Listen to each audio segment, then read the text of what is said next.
Alrighty, party peoples of the interwebs. Got a broken tripod. That seems to actually be holding up. Good evening. Viva Fry, former Montreal litigator turned current Florida rumbler in one of these beautiful summer rainstorms in Florida.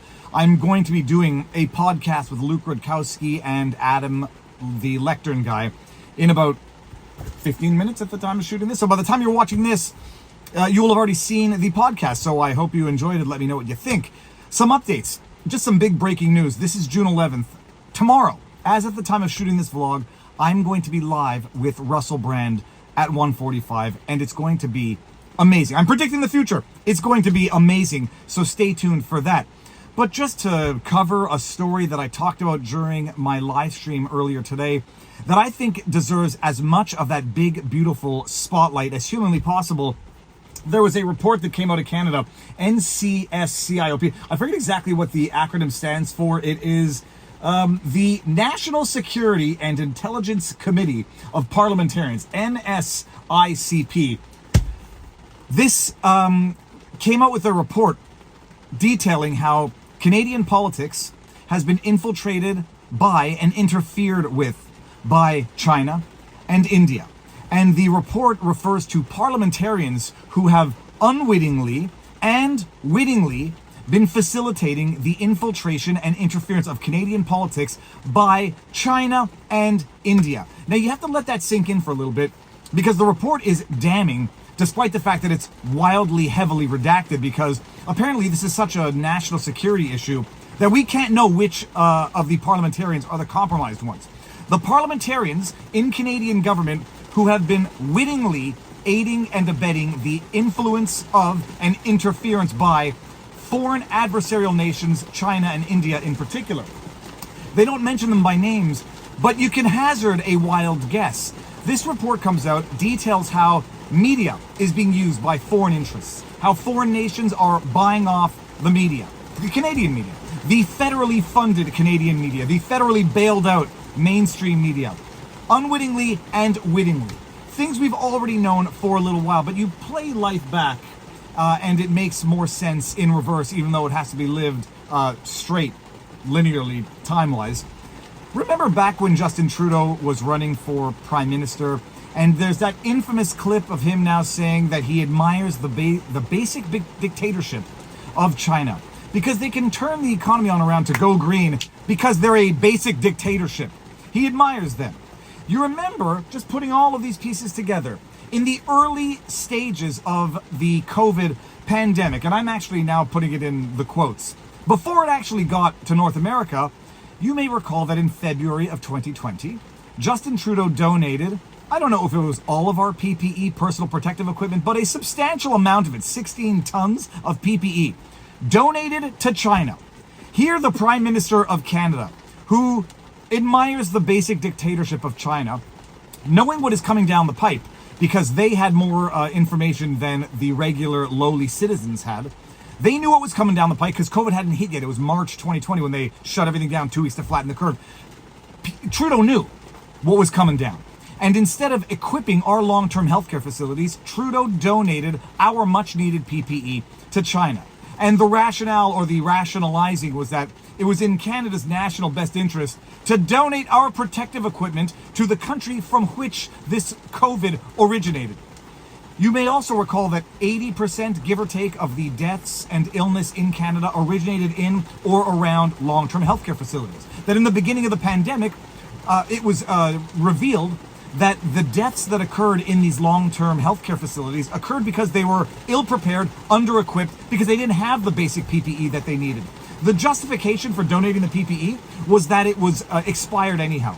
And I always say, as if an expired mask is somehow worse than no mask. As if an expired mask dissolves and gives you the coronavirus after a month of being expired. Holy crap apples. So Trudeau donates our PPE to China, resulting in 80% of the deaths, illness revolving around long-term healthcare facilities that were under-equipped and ill-equipped, and then uses the death toll as an excuse to lock down Canada and turn it into a China. All right.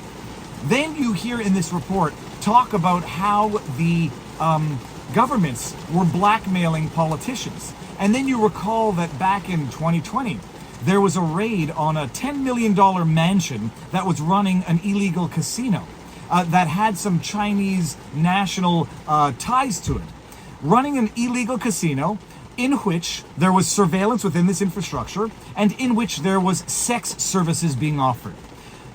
Illegal gambling, sex services in a surveilled building that attracted, I presume, the elite. It is Epsteinian in its structure, and it's very funny how these things tend to rhyme, albeit they're not identical. But not just that, by the way. Playing it in reverse. Canada infiltrated by China and India. You remember that once upon a time, it was revealed that Canada was training Chinese soldiers on Canadian soil for wintertime combat. Why in the name of God's green earth would we be doing that? Who the hell knows? It was revealed as part of an expose, and immediately embarrassing the Minister of Defense. What was his name? Because we're going to get to this in a second. The Minister of Defense, Harjit Sajjan, came out and said, we are no longer training Chinese soldiers on Canadian soil. Don't worry, everybody. Harjit Sajjan, who you might recall is accused of having certain Khalistani ties or Khalistani sympathizers. Just fit that into the China and India infiltrating and interfering with Canadian politics. So the Minister of Defense, Indian, is now saying, don't worry, we're no longer training Chinese soldiers on Canadian soil for wintertime combat. And this guy is alleged to have Khalistani sympathizing ties. Just par for the course, by the way. And then one last thing that you might recall but might not have noticed. During COVID or shortly thereafter, two scientists out of a lab in Winnipeg were fired from their positions when it was revealed that they were working for a lab in Wuhan, the Wuhan Institute of Virology. And these two Chinese scientists, Chinese nationals, were fired and fled and are now back in China, apparently working with the Wuhan Institute of Virology. Apparently they have patents on things, science, technology related to COVID. Just, minor things that happen in a country that has not been infiltrated by, corrupted by, and taken over by foreign adversarial interests. You had the Liberals allegedly having Chinese influence in the election of some of their candidates. Canada has been full taken over. And this report, which just came out now, we are June 2024, is detailing it. And if you go back and you look at all of the signs, right from Trudeau saying how he loves and admires the basic dictatorship of China, to Trudeau giving China our PPE, killing Canadians. But it was in our best interest somehow that Trudeau killed Canadians by giving PPE to China. You have Chinese casinos running basically extortion rings, by all anybody knows, in Canada. There was another part about the Chinese infiltration, which I'll get to in a second if I forget it. The Chinese scientists, I forgot what the last one was. It doesn't matter. We have a country that has been taken over from within. And Justin Trudeau is at the helm of that ship. And you have politicians who seem to be loyal to foreign nations, China, India, Ukraine, more so than loyal to the people they were hired to represent. This is what Canada has become under Trudeau. That's a bit of a long rant. I'm trying to think of the last one that I cannot. The Chinese police stations.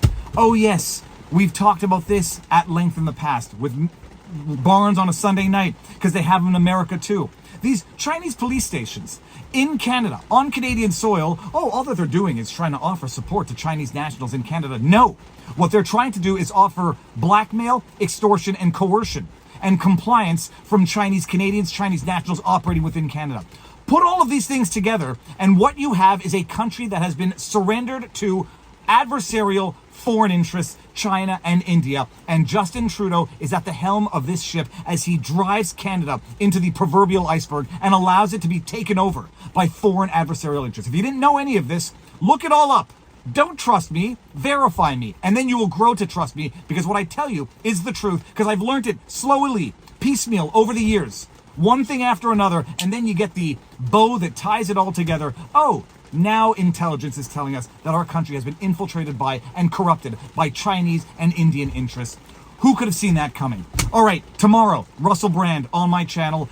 Right now, Luke Rudkowski. It's going to be awesome. Make sure that you have your notifications turned on, that you are subscribed to the channel, because I think very few people have notifications turned on compared to those who are subscribed. If you like what I do, you know what to do. Like, share, subscribe, hit the notification bell, and more important than anything, exercise, eat healthy, fresh air, sunlight, talk to people in real life, and open your freaking eyes, because I